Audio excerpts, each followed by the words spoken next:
नमस्कार, स्वागत है आप सभी का 5 के प्रहार में। मैं हूं आपके साथ हेमंत कुमार। दौसा में बोरवेल में गिर करके आर्यन की मौत को अभी 12 दिन नहीं बीते हैं कि एक बार फिर से एक बच्ची कोटपुतले के इलाके में बोरवेल में गिर गई। इसे बचाने के लिए रेस्क्यू ऑपरेशन जारी है, लेकिन सबसे बड़ा सवाल ये कि आखिरकार हम सब की चेतना भी क्या बोरवेल में समा गई? क्या प्रशासन की चेतना भी बोरवेल में है? क्या ग्रामीणों की, नागरिकों की चेतना बोरवेल में है? और इसी बीच ये सबसे बड़ी खबर कोटपुतली से, जहां बोरवेल हादसे से जुड़ी अपडेट है। मासूम बच्ची को निकालने की कोशिशें जारी है।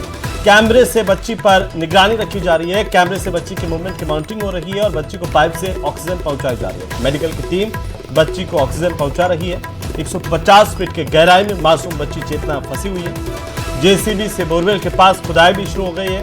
किरतपुरा के बड़ियाली ढाणी में यह बड़ा हादसा है। इसको लेकर के सबसे बड़ी अपडेट है, सबसे बड़ी खबर है। और एम्बुलेंस की टीम, डॉक्टर्स भी मौके पर पहुंचे हैं, अलर्ट पर रखे गए हैं। अस्पताल को भी अलर्ट किया गया है। बहरहाल हर कोई ये प्रार्थना कर रहा है कि ये बच्ची सकुशल इसे बाहर निकाल लिया जाए। रेस्क्यू ऑपरेशन शुरू कर दिया गया है, प्रशासन की टीम भी पहुंची है। लेकिन सबसे बड़ा सवाल इस बात को लेकर के है कि आखिरकार बार बार बोरवेल हादसे क्यों हो रहे हैं? क्यों हम कोई सबक नहीं ले पा रहे हैं? एक के बाद एक बोरवेल हादसे हम सब की लापरवाही को उजागर कर रहे हैं। और ये बार बार होती लापरवाही सिर्फ लापरवाही नहीं है, ये अपराध है। अगर आप अपने बोरवेल को खुला छोड़ रहे हैं तो ये अपराध है। वो किसी भी मासूम के लिए हादसे का कारण बन सकता है। इसलिए जाग जाइए, चेत जाइए, ताकि फिर किसी चेतना को बोरवेल में ना गिरना पड़े।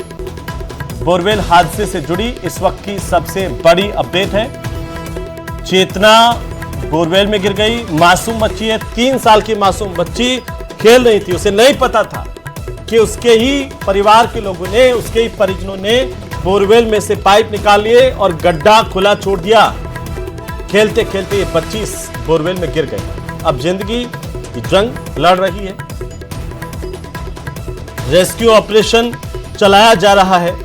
और आज 5 के प्रहार में डिबेट नहीं, 5 के प्रहार में यह चेतना जागृत करना है कि आखिर इस तरह के हादसों से हम सबक कब लेंगे। हमारे साथ कुछ खास मेहमान जुड़ रहे हैं। सबसे पहले मैं उनका परिचय करवा दूं। अटल खंडेलवाल हमारे साथ हैं, भारतीय जनता पार्टी के प्रवक्ता हैं। नितिन सारस्वत हमारे साथ हैं, कांग्रेस पार्टी के प्रवक्ता हैं। कुछ और मेहमान भी हमारे साथ जुड़ेंगे। हमारे सहयोगी हीरालाल सेन भी हमारे साथ लगातार बने रहेंगे। आप दोनों का बहुत स्वागत है। सबसे बड़ा सवाल, सबसे पहले नितिन सारस्वत, मैं आपसे शुरुआत करता हूं। विपक्ष के तौर पर आपको नहीं लगता कि एक के बाद एक होते ये बोरवेल वाले हादसे, ये सिर्फ लापरवाही नहीं, ये अपराध है? और ये दिखाता है कि हम सब, ग्रामीण हो, नागरिक हो, प्रशासन हो, हम सब अवचेतन में चल रहे हैं। हमारे भीतर की चेतनाएं खत्म हो गई है। देखिए हेमंत जी, सबसे पहले तो जो ये हादसा हुआ है इतना दुखद है और मतलब ये परेशान करने वाला है। कुछ ही दिन पहले हमने जो तस्वीरें देखी थी और जिस तरीके से आर्यन मीणा के साथ जो हादसा हुआ और उसको अपनी बच्चे को जान गंवानी पड़ी, और हमने वो तस्वीरें भी देखी कि किस तरीके से, क्या नाम से, उसके पिता वो दूध की बोतल लेके वहाँ उस गड्ढे के सहारे बैठे हुए थे। और वो तस्वीरें अभी हमारे जहन में से गई भी नहीं थी कि आज इस तरीके का हादसा जो हुआ है। और मैंने अभी थोड़ी देर पहले ही, आपको मैं लगातार फॉलो कर रहा था, उसमें देखा कि गड्ढा बहुत बड़ा था, 700 फीट गहरा गड्ढा है, छोटा गड्ढा नहीं है। और जिस तरीके का हादसा हुआ है ये इतना दर्दनाक है कि मैं क्या बोलूं। लेकिन अब इस घटना के बाद में बहुत सारे सवाल उठना लाजमी, और ये नहीं कि राजनीति के कारण। देखिए, अगर हम किसी की जिंदगी बचाने की राजनीति करते हैं तो वो राजनीति बुरी नहीं होती। हर चीज पे अगर हम सवाल ना पूछें, चुप रहें, इस तरीके से करने दें, मुझे नहीं लगता कि एक तरीका बढ़िया होता है।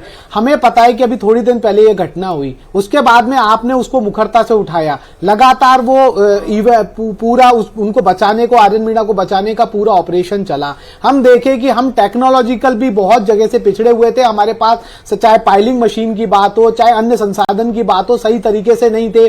प्राइवेट कॉन्ट्रैक्टरों से कैसे तैसे करके जुगाड़ हो रहे थे। उसके कारण जो ऑपरेशन भी शुरू होना था वो भी एक दिन 2 दिन डिले होके हुआ। और अंततः हम गड्ढा 150 फीट खोदने में भी हमें 3 बार कोशिश की, असफल रहे। तो मतलब टेक्नोलॉजिकल भी समस्या है, जागरूकता की भी समस्या है कि वो गड्ढा वहां पे था। उसके बाद में हमने कोई प्रशासन के स्तर पे कोई बड़े रूप से अभियान नहीं चला। चला है, अभी ये घटना हुई है उससे पहले राजस्थान पुलिस ने डाला है। सोचिए घटना होने के बाद में डाला है कि जो घटना जो हो चुके हैं उनको बंद कर दिया जाए, उससे पहले कोई इवेंट नहीं किए गए। जो जिम्मेदार था उसके ऊपर जरूरी है हमारे दर्शकों को बताना कि एनडीआरएफ की टीम का अभी भी इंतजार हो रहा है। 2 बजे ये बच्ची बोरवेल में गिरी, अभी तक एनडीआरएफ की टीम का इंतजार कर रहे हैं हम। कैमरे के जरिए बच्ची का मूवमेंट हालांकि देखा जा रहा है। प्रशासन के अधिकारी मौके पर पहुंच गए थे, लगातार उन्होंने एक कार्य योजना भी बनाई कि कैसे रेस्क्यू ऑपरेशन किया जाना है। तो ये सबसे बड़ी अपडेट ये है, पाइप के जरिए भी ऑक्सीजन दी जा रही है, कैमरे के जरिए बच्ची का मूवमेंट देखा जा रहा है, लेकिन एनडीआरएफ की टीम अभी तक नहीं पहुंची है। एनडीआरएफ की टीम का इंतजार किया जा रहा है।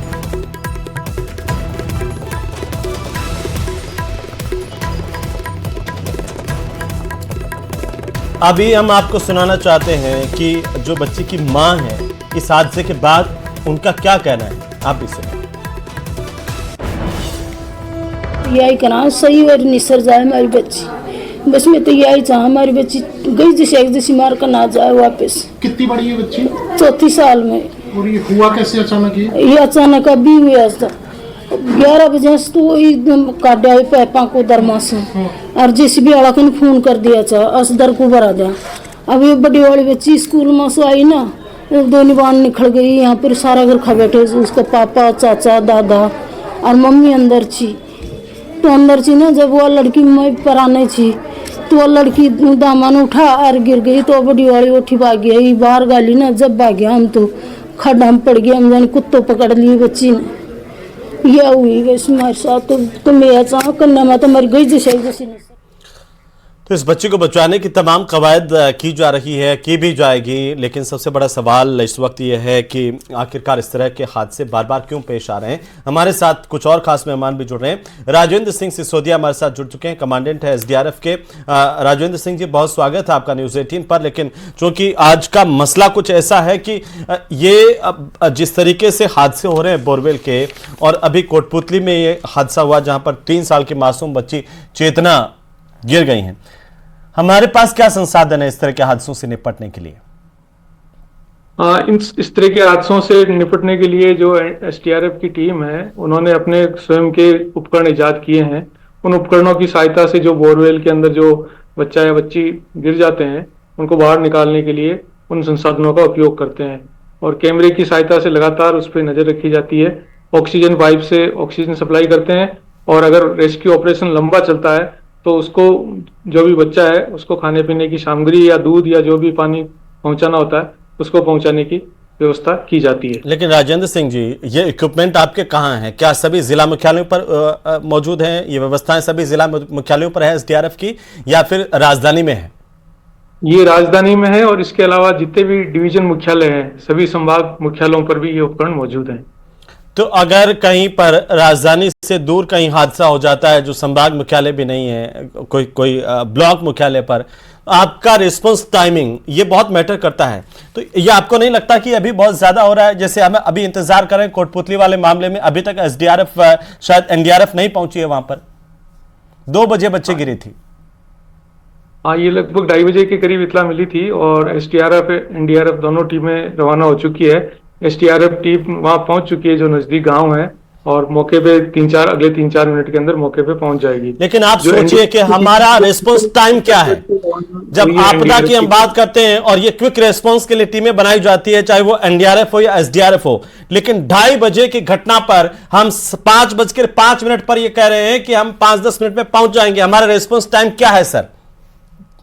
रिस्पांस टाइम लगभग इस तरह की घटना होती है 2 से 3 घंटे में, कहीं भी राज्य में जहां भी घटना होती है वहां पहुंचने का रहता है। लगभग 3 घंटे से पहले हमारी टीम मौके पे पहुंच जाती है, क्योंकि हर एक संभाग पे तो संभाग की अधिकतम दूरी 3 से 4 घंटे मानते हैं, तो अधिकतर जगह ये 3 घंटे के अंदर हमारी टीम पहुंच जाती है मौके पे। इसके अलावा आपदा के समय में 3 घंटे बहुत महत्वपूर्ण होते हैं राजेंद्र सिंह जी। और मैं आपसे ये जानना चाहता हूं, यहाँ ये जानना चाहता हूं, इसलिए जानना चाहता हूं कि आपके उस सर पर जिम्मेदारी है कि आप ये रिस्पांस टाइम कब घटाएंगे, कैसे घटाएंगे? क्या इसको लेकर के आप कोई कार्य योजना बना रहे हैं? हाँ, बिल्कुल, इसके लिए कार्य योजना है। अभी 2 दिन पहले ही पुलिस महानिदेशक महोदय ने अपने कार्यालय में इसकी मीटिंग रख के और जो संसाधन है वो इतने बढ़ाने के लिए उन्होंने प्रस्ताव तैयार करने के लिए बताया कि हम कम से कम प्रत्येक जिला मुख्यालय तक हमारी टीम पहुंच जाए। और अगर जिला मुख्यालय की टीम पहुंच जाएगी तो जो रिस्पांस टाइम अभी हमारा लगभग 3 घंटे है वो लगभग 1 घंटे के करीब रह जाएगा। जी, हीरालाल सेन हमारे सहयोगी वहां पर मौके पर मौजूद है। हीरालाल, क्या एसडीआरएफ एनडीआरएफ की टीमें वहां पर पहुंच गई है? रेस्क्यू ऑपरेशन शुरू हो गया है? क्या अपडेट है? जी देखिए, मैं अभी मौके पे मौजूद हूं और मैं तस्वीरों में दिखाना चाहूंगा कि अभी जो एनडीआरएफ की टीम और एसडीआरएफ की टीम है उनका लगातार इंतजार किया जा रहा है। हालांकि जो स्थानीय स्तर की जो टीम है, स्थानीय स्तर के जो प्रशासनिक अधिकारी हैं, वो मौके पे रेस्क्यू करने का प्रयास कर रहे हैं। जो बोरवेल में जो बच्ची गिरी, 3 साल की जो बच्ची चेतना है, वो इस बोरवेल में गिर के और मौत और जिंदगी की जंग लड़ रही है, उसको लगातार रेस्क्यू करने का प्रयास है जो किया जा रहा है। तस्वीरों में मैं दिखाना चाहूंगा कि इस बच्ची को है जो ऑक्सीजन किसी प्रकार से सांस लेने में दिक्कत नहीं हो, वो ऑक्सीजन लगातार पाइपों के जरिए पहुंचाया जा रहा है। एक सीसीटीवी कैमरा भी है जो उसमें पहुंचाया गया है, पाइप के जरिए उसमें डाला गया है ताकि बच्ची का मूवमेंट लगातार मॉनिटर के जरिए देखा जाए। और एडिशनल एसपी और तमाम अधिकारी यहाँ मौके पे मौजूद हैं। लेकिन सबसे बड़ा सवाल ये होता है कि जो जिला स्तर के मुख्यालय पे जो संसाधन होना चाहिए, आपदा पर की जो स्थिति होती है उससे निपटने के लिए जो संसाधन होने चाहिए, वो कहीं ना कहीं उनकी कमी जरूर करती है। क्योंकि जिस प्रकार से जो पूर्व में जो प्रदेश में ग्रामीण क्षेत्रों में जो घटनाएं घटित हुई, बोरवेल गिरने की, जो बच्चों के गिरने की जो घटनाएं घटित हुई, उसमें जो रेस्क्यू में जो समय लगता है, उसका सबसे बड़ा कारण यह है कि स्थानीय स्तर पर जो संसाधनों की कमी है, वो कहीं ना कहीं सबसे बड़ी कमी माना जाता है। जयपुर से जो एनडीआरएफ की टीम और एसडीआरएफ की टीम का इंतजार किया जाता है। आज इस कोटपुतली के कीरतपुरा गांव में जो घटना घटित हुई है, उसमें भी लगातार पिछले 4 घंटे से एनडीआरएफ की टीम का इंतजार किया जा रहा है। मिनट बहुत कीमती होता है, वहां पर अगर हम आपदा प्रबंधन की बात अगर 3-3 घंटे तक करेंगे तो हम कौन से देश में जी रहे हैं? इस पर हमें विचार करना होगा, सोचना होगा। अटल खंडेलवाल साहब, क्या हमारे आपदा प्रबंधन का ये रिस्पॉन्स टाइम है 3 घंटे, 3.5 घंटे, 4 घंटे? तो हम कहां जा रहे हैं सर? देखिए, वास्तव में ये दुखद स्थिति है और ये कंटिन्यू इस तरह के बोरवेल में जो बच्चों का गिरना है वो लापरवाही है। और इसमें देखिए 3-4 तरीके से काम करना होगा। और वास्तव में आप जो कह रहे हैं हेमंत जी कि 2-3 घंटे, जहां मिनट 1-1 मिनट बहुत इंपॉर्टेंट होता है, वहां 2-3 घंटे का रिस्पांस टाइम सोचना पड़ेगा, ज्यादा ही माना जाता है। राजधानी जयपुर के पास है हाँ, लेकिन इसके लिए अगर ये हादसा कोई ग्रामीण इलाके में नागौर में जाकर के हो जाता है, यह हादसा जैसलमेर बाड़मेर के किसी कहीं भी हो, रूरल इलाके में होता, तो हम सोचते हैं कि 3 घंटे में लगे। राजधानी जयपुर से अगर कोटपुतली पहुंचने में अगर आज हमें 3 घंटे लगते हैं तो हमें सोचना पड़ेगा कि हम कहां काम करें। हर संभाग नहीं हेमंत जी, संभाग स्तर पे तो हर जगह रिस्पांस टाइम तो एक ही रहेगा, वो एवरेज में तो एक ही रहेगा। और इसको और कम करने की पूरी हमारी प्रशासन की इस बार सोच है। सरकार इस टाइम को आप 1 घंटे के अंदर लेकर आएगी कि 1 घंटे से कम समय में ये पहुंच जाए। इसके लिए एक मीटिंग भी हुई है 2 दिन पहले, और पुलिस मुख्यालय की भी हर जितने भी आपदा प्रबंधन के जो मिनिमम साधन है वो हर जिला मुख्यालय पे हो, जिससे कार्य जो इनिशियल स्टेज के कार्य हैं वो कर लिए जाए। जब तक कि एसडीआरएफ और एनडीआरएफ की टीम, जो कि बहुत हाईली टेक्निकल होती है, वो आए तो वो अपना जो एक अगर और अपना एक जो निश्चित काम है वो कर ले। और कोशिश तो ये हो कि जिला मुख्यालय ही उसको समाधान ढूंढ ले। फिर भी अगर बहुत ही टेक्निकल स्थिति में फंस जाए तो उस में जो इनिशियल स्टेज के काम है वो अगर उनको काम किए हुए मिले तो ये फटाफट से रेस्क्यू हो सकता है। और ये वास्तव में दुखद है, घटना भी दुखद है, बट प्रशासन लगातार वहां देखिए जो स्थानीय प्रशासन है वो बिना लापरवाही के वहां पहुंच चुका है। वहां काम भी चल रहा है, स्थानीय प्रशासन के पास संसाधन भी बढ़ाएंगे। मैं आपको इतना बिल्कुल मैं आपको विश्वास दिलाता हूं। आपको कोई असर पड़ा नहीं पड़ा, लेकिन आर्यन के माता पिता भी 12 दिन पूरे नहीं कर पाए अपने बच्चे के, या किसी और को असर पड़ा नहीं पड़ा। मैं व्यक्तिगत तौर पर मैं ये मानता हूं कि मैं जब तस्वीरों को देखता हूं बड़ा दुखी होता हूं इस बात को लेकर के।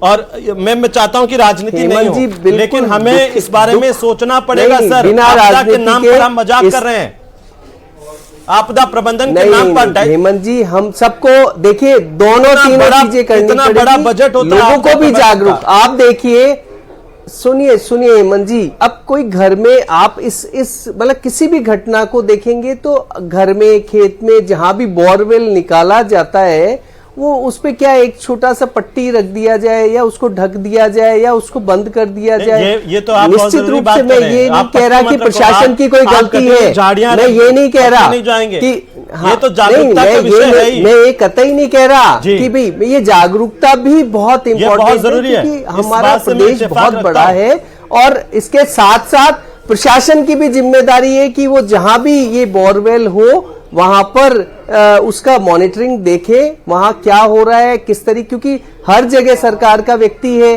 वो उसकी जिम्मेदारी तय करे।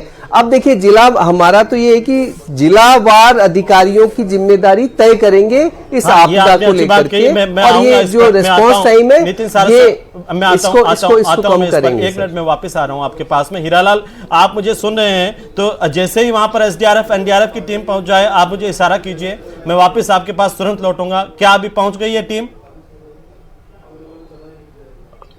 जिस प्रकार से मूवमेंट है उससे लग रहा है कि एनडीआरएफ की टीम यहाँ मौके पे पहुंच गई है शायद, लेकिन अभी कंफर्म नहीं। हम प्रयास करेंगे एनडीआरएफ की टीम के अधिकारियों से बात करने की कि किस प्रकार से उनका रेस्क्यू किया जाएगा, क्योंकि बच्ची पिछले 4-5 घंटे से इस बोरवेल में फंसी हुई है, जिंदगी और मौत की जंग लड़ रही है। एक एक जब सांस इस परिस्थिति में कीमती होती है तो ऐसी स्थिति में 4 से 5 घंटा इंतजार करना काफी बड़ा सवाल खड़ा होता है। हालांकि स्थानीय स्तर पे जो प्रयास है वो किए जा रहे हैं कि एक मॉनिटर है उस जरिए ठीक है, सीसीटीवी ठीक है, हम आपसे अपडेट लेते रहेंगे। ये थोड़ी राहत की बात है प्रदेश के लोगों के लिए कि एनडीआरएफ की टीम वहां पर कम से कम अब 3 घंटे बाद ही सही पहुंच गई है और रेस्क्यू ऑपरेशन शुरू हो पाएगा। नितिन सारस्वत, आपकी भी सरकार रही इससे पहले, हम अभी तक आपदा प्रबंधन के नाम पर मुझे लगता है कि 2 कदम भी नहीं चले हैं। देखिए हेमंत जी, मैं सबसे पहले बताना चाहता हूं कि अभी जितने लोगों ने बात करी, सबसे पहले उन्होंने कहा कि रेस्पॉन्स टाइम, आपको पता है अगर रेस्पॉन्स टाइम भी हमने जो मैक्सिमम टाइम ले रखा है वो भी अगर कोई इंटीरियर इलाका है तो उसमें भी 1 से 3 घंटे का है, मतलब मिनिमम 1 और मैक्सिमम 3, और आप 3 घंटे के होने पे भी अगर नहीं हो रहा जो भी जयपुर के पास में, तो एक बड़ा प्रश्न चिन्ह है। दूसरा मैंने सवाल जो मैं पूछ रहा था उस समय सबसे बड़ा सवाल था कि जब अभी ये दौसा में ये घटना घटी उसके बाद में कलेक्टर से तमाम बातें की गई और उस समय सरकार से बातें पूछी गई। सरकार ने कहा कि हम अब एक अभियान शुरू कर रहे हैं, तमाम गड्ढे भरे जाएंगे, जो जिम्मेदार होंगे उनके ऊपर कार्रवाई की जाएगी। सवाल है और इसके अंदर चूंकि राजेंद्र सिंह सिसोदिया जो कमांडेंट है एसडीआरएफ के वो हमारे साथ हैं, टीम वहां पर सिसोदिया जी पहुंची है, लेकिन आप कुछ कहना चाहते हैं नागरिकों को आपदा प्रबंधन के नाम पर इस तरह के हादसों पर? मुझे लगता है कि जन जागरूकता भी बहुत जरूरी है राजेंद्र जी। बिल्कुल, ये लगातार जन जागरूकता के कार्यक्रम भी, जिस समय कोई किसी ऑपरेशन में टीमें व्यस्त नहीं होती है तो लगातार जन जागरूकता के कार्यक्रम किए जाते हैं। और मैं आपकी जानकारी में लाना चाहता हूं कि इस साल का जो पूरा हमारी जन जागरूकता के जो अलग अलग शिविर लगाए थे वो कम से कम 500 के करीब शिविर अब तक लगा चुके हैं लोगों को जागरूक करने के लिए, जिसमें इस तरह के बोरवेल के हादसों के बारे में भी लोगों को बताया जाता है कि इस तरह के हादसे नहीं हो उसके लिए क्या क्या सावधानियां रखी जानी चाहिए। अब राजेंद्र जी, ये थोड़ा सा क्रिटिकल है यहाँ पर मामला दौसा वाला के बजाय दौसा का केस था जिसमें आर्यन का, उसमें कम से कम लोहे के पाइप थे बोरवेल में, इसमें से पाइप निकाल लिए गए हैं। ये कितना मुश्किल टास्क होगा? एसडीआरएफ चूंकि अब पहुंच गई है, ऑपरेशन कब तक शुरू हो जाएगा और कैसे ये आप ऑपरेशन करेंगे रेस्क्यू ऑपरेशन, थोड़ा बताइए। ऑपरेशन शुरू हो गया, मौके की जो स्थिति है उसके अनुसार कार्रवाई शुरू की जा चुकी है। इसके अलावा भी पहले भी टीम ने पहुंचने से पहले भी जो स्थानीय परिस्थितियां थी उनके अनुसार उनको बता दिया गया था कि ये तैयारियां बिल्कुल करके रखें। और चूंकि अभी टीम पहुंची है, 4-5 मिनट ही हुए हैं, तो मेरे हिसाब से ये रेस्क्यू ऑपरेशन शीघ्र ही प्रभावी तरीके से प्रारंभ हो जाएगा। लेकिन आपने देखा कि जो दौसा वाला प्रकरण था उसमें जब आर्यन गिरा तो 3 दिन हमें लग गए। क्या आपको लगता है सर हमें कुछ और भी टेक्नोलॉजी का इस्तेमाल करना होगा, कुछ और जल्दी हमें ऑपरेशंस जो है इस तरह के, बच्चों का मामला होता है और मैंने कहा कि ये बहुत क्रिटिकल होगा आपके लिए इस ऑपरेशन को यहाँ पर अंजाम देना, क्योंकि इसमें लोहे के पाइप नहीं है, कभी भी मिट्टी धंस सकती है। बिल्कुल, जो मौके की जो परिस्थिति है उसी के अनुरूप जो कार्य योजना बना के और अभी कार्रवाई की जाएगी जी। और जहाँ तक आपने बताया टेक्नोलॉजी, तो बिल्कुल सही कह रहे हैं आप, निरंतर नई टेक्नोलॉजी आती रहती है, उस टेक्नोलॉजी से हम लोग अपडेट भी रहते हैं और उसको कोशिश यही करते हैं कि फील्ड में उसको काम में लिया जाए। अभी देखिए भारतीय जनता पार्टी के प्रवक्ता भी बैठे हुए हैं राजेंद्र जी, क्या हमारे पास में कोई कमी है संसाधनों की या जिसे हमें और अपग्रेड करना चाहिए? सरकार तक एसडीआरएफ की भी बात जाए, कुछ ऐसा कुछ बताना चाहते हैं आप हमें तो आप बता सकते हैं। बिल्कुल, जो मुद्दा आपने अभी उठाया था कि जो एसडीआरएफ की टीमें हैं वो सारी संभाग मुख्यालय पे है, और संभाग मुख्यालय से जो दूर दराज के जिले हैं 200-250 किलोमीटर तक की दूरियां पर भी हैं, तो उनको देखते हुए एसडीआरएफ की जो टीमें हैं वो इस तरह की हो कि कम से कम हर जिला मुख्यालय पर प्रशिक्षित टीम मौजूद रहे, और उसी के अनुरूप संसाधनों की भी व्यवस्था करने के लिए लगातार सरकार में प्रस्ताव भेजे जा रहे हैं, और मुझे उम्मीद है कि शीघ्र ही उस पर निर्णय होके, और जो अभी हमारी अप्रोच सिर्फ संभाग मुख्यालय तक है वो जिला स्तर तक करने का हम प्रयास कर रहे हैं। और अब तो कम से कम जब हम 21वीं सदी में हैं, ब्लॉक पर हमारे पास ये व्यवस्थाएं होनी चाहिए, हमें उस पर भी सोचना चाहिए। और आपके नेतृत्व में जब एसडीआरएफ काम करी, आपने बहुत सारे अच्छे ऑपरेशंस किए हैं सर राजेंद्र जी, उसमें मैं आपकी तारीफ करना चाहता हूं, हमारी एसडीआरएफ की, एनडीआरएफ की भी। लेकिन संसाधनों का जो मामला है वो तो सरकार को देखना है अटल जी, और सरकार को इसके ऊपर सोचना होगा कि कैसे हम रिस्पांस टाइम बढ़ाएं, जो है वो कम करें, या हम ज़्यादा से ज़्यादा संसाधन ब्लॉक लेवल तक कैसे ले जा सकते हैं। ये तो सरकार का काम है सर। जन जागरूकता भी एक मसला है, वो ये चला रहे हैं। बाकी लोगों से भी हम अपील करते हैं कि देखिए, आपको खुद को जागरूक होना है, और कहीं पर भी मैं तो ये भी कहता हूं कि ग्राम सभाओं में मुद्दा उठाइए, पूछिए कि हमारे ग्राम सभा में, वार्ड सभा में आसपास में कहीं कोई खुला बोरवेल तो नहीं है, कोई खुला कुआं तो नहीं है, उस पर चर्चा कीजिए। आप जिला परिषद की मीटिंग्स होती हैं उनमें चर्चा कीजिए, आप कम से कम पंचायत की सभा होती है उसमें चर्चा कीजिए। जी कुछ नितिन जी आप कहना चाह रहे, मैं आता हूं आपके पास में अटल जी। देखिए, सबसे पहले मैं ये कहना चाहता हूं कि हम जितनी भी बात कर रहे हैं वो रिएक्टिव अप्रोच की बात कर रहे हैं कि रिएक्टिव में कितनी कमी है। मैं लगातार जो बात सब पहले कह रहा था, प्रोएक्टिव बात के कह रहा था कि जब हमारे अभी 12 दिन पहले घटना घटी है, उस घटना से हमने क्या सबक सीखा। हमने यहाँ देखा प्रशासन में लापरवाही, चाहे हॉस्पिटलों में देख रहे हैं कि गलत तरीके से खून चढ़ रहा है, जिंदा आदमी का पोस्टमार्टम हो रहा है। हम लगातार देख रहे हैं सीएम के काफिले में भी लोग आ जाते हैं और आज तक हमारे पास सीसीटीवी की फुटेज नहीं होती है। हर स्तर पे हम लगातार लापरवाही या प्रशासन के स्तर पे देख रहे हैं। मैं देख चाहता हूं क्या 12 दिन पहले जो घटना हुई जिसपे संज्ञान लिया गया, कहा गया कि सारे गड्ढे बंद हो जाएंगे, क्या नहीं पता कि सुप्रीम कोर्ट की तमाम गाइडलाइंस मौजूद है बोरवेल के गड्ढे के लिए कि ये 15 दिन पहले सूचना दी होगी, प्रशासन की देखरेख के अंदर होगा, उसको कटीली झाड़ियों से ढका जाएगा। ऐसी तमाम तरीके की चीजें, एक रैंप बनाए, एक उसके ऊपर एक प्लेटफॉर्म बनाया जाएगा। मैं ये कह रहा हूं हम रिएक्टिव अप्रोच को भी सही कर सकते हैं, लेकिन प्रोएक्टिव अप्रोच। एक मिनट में आपको रोकना चाह रहा हूं, हमारे सहयोगी हीरालाल कुछ कहना चाह रहे हैं। जी हीरालाल बोलिए।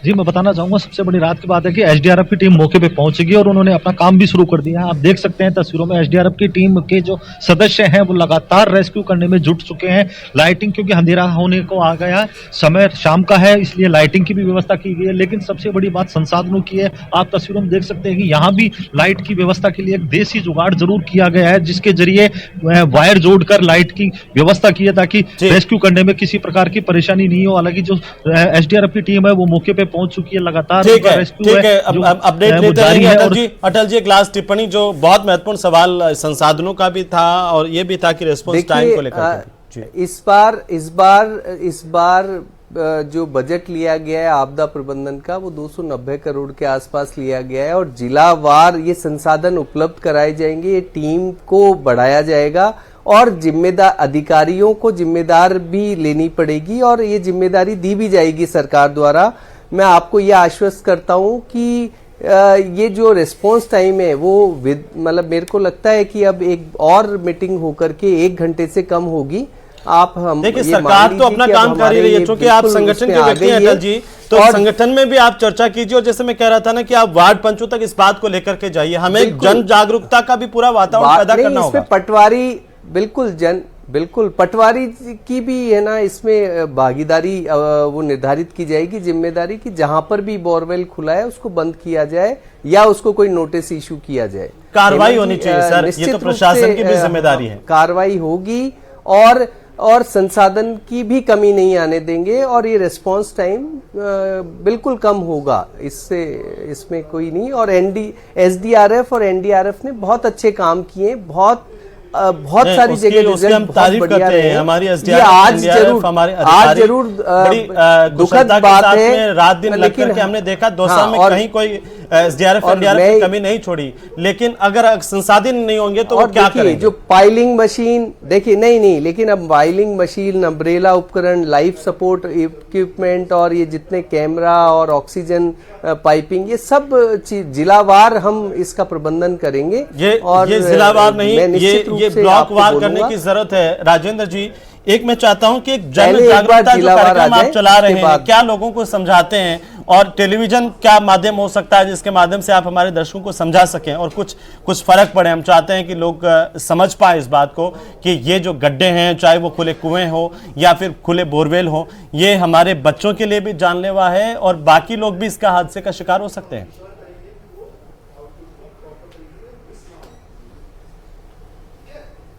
राजेंद्र जी। जी हाँ, जो जन जागरूकता का जो हमारा कार्यक्रम है उसमें मीडिया का बड़ा महत्वपूर्ण भूमिका है, विशेष रूप से जो इलेक्ट्रॉनिक मीडिया है, इसके अलावा प्रिंट मीडिया। हम जब भी इस तरह के जो कार्यक्रम रखते हैं तो उस कार्यक्रम में, जैसे हमने किसी गांव में या किसी स्थान पर रखा, तो उस कार्यक्रम में तो 100, 200, 300 लोग ही आ पाते हैं, लेकिन उसका जो प्रचार प्रसार करते हैं हम मीडिया के माध्यम से, प्रेस नोट जारी करके, तो वो हजारों लोगों तक वो सूचना मीडिया के माध्यम से पहुंचती है कि आज इस संभाग में या इस ग्राम पंचायत में या इस ब्लॉक में ये जन जागरूकता का कार्यक्रम हुआ था, इसमें एसडीआरएफ के ये अधिकारी आए थे, ये उपकरण लेके आए थे, ये टीम आई थी, उन्होंने इस तरह का डेमोन्स्ट्रेशन किया था।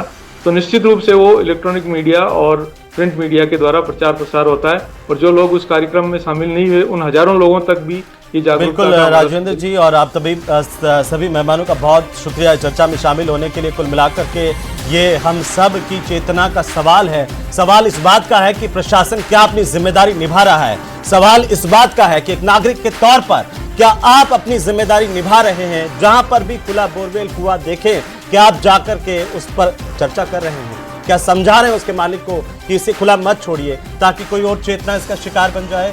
आप भी जागरूक होंगे, उम्मीद की जानी चाहिए कि प्रशासन की चेतना भी लौटे। नमस्कार।